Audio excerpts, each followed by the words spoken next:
Hi everyone, Adrian Player here. Thought I'd do a quick video update as I haven't been loading on YouTube for a while. So thought I'd give you a quick update on where we're at, where the business is at, and what I've been doing recently. Anyone that's been following my LinkedIn knows what's been happening. So let's give you a quick rundown on the last 5 to 6 years. So originally, when I started out on my journey while the rates were really low in 2020 to 2021, ended up buying 9 resi investment properties. The bulk of them were sitting in Brisbane, and then a portion was sitting in Bunbury, and then one on the outskirts of Newcastle, right?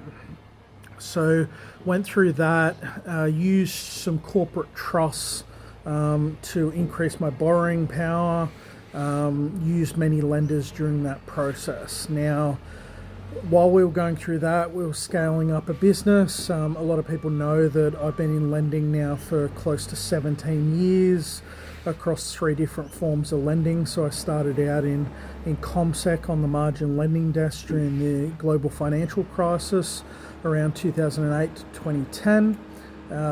Was in ComSec and CBA for 7 to 8 years, and then 9+ years as a broker.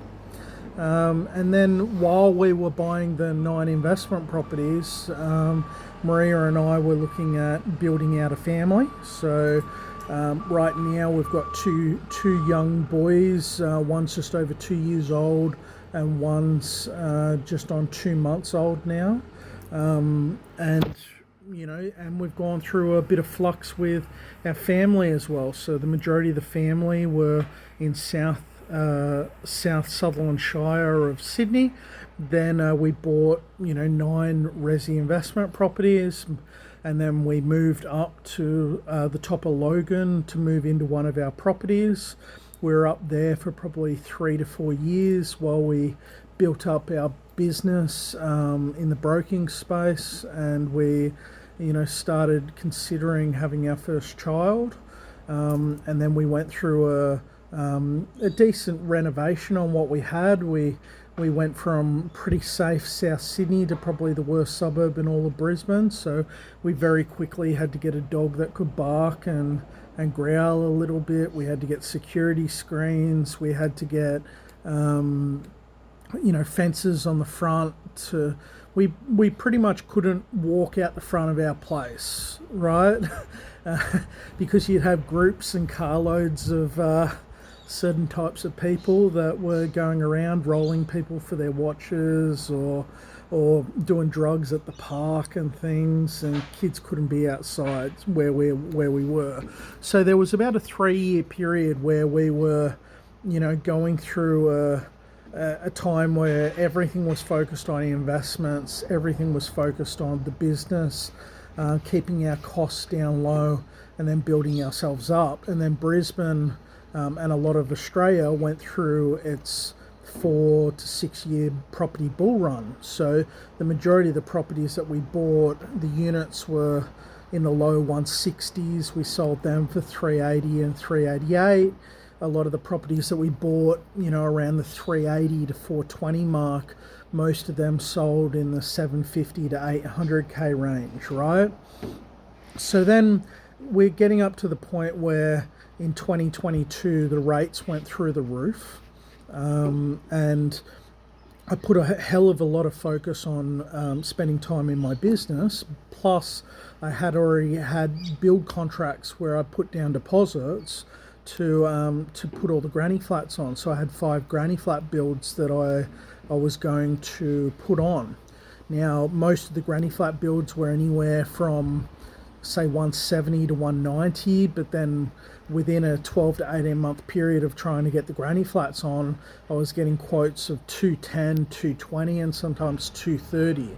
So then that leads you to try and cut down your cost and maybe go to a container style one, or maybe mainly go to a modular design, and then you start cutting corners, right? Then you start focusing on getting the finance together, but then the rates started going up in 2022. All right, then you start using a few more trusts and managing your borrowing power that way. But the problem happened where we were trying to catch our tail where we were maxed out on our borrowing power and focusing so much on the builds that the rates, every time we got an application together and then pivoted to another lender, by that time the rates had already gone up quite a few times. So we just weren't quick enough. So we had a number of failed applications, mainly due to servicing, due to how tight the applications were.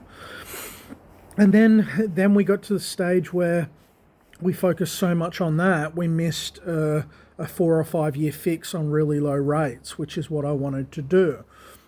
So if I would have gotten the granny flats on and locked in the 4 to 5 year fixed rate, I'd pretty much be holding the 9 properties that I have right now, and I would have been cash flowing really heavily for the 5 years of the hold, to a point where I wouldn't really need the business or anything at this stage, and I would have hit all my income goals.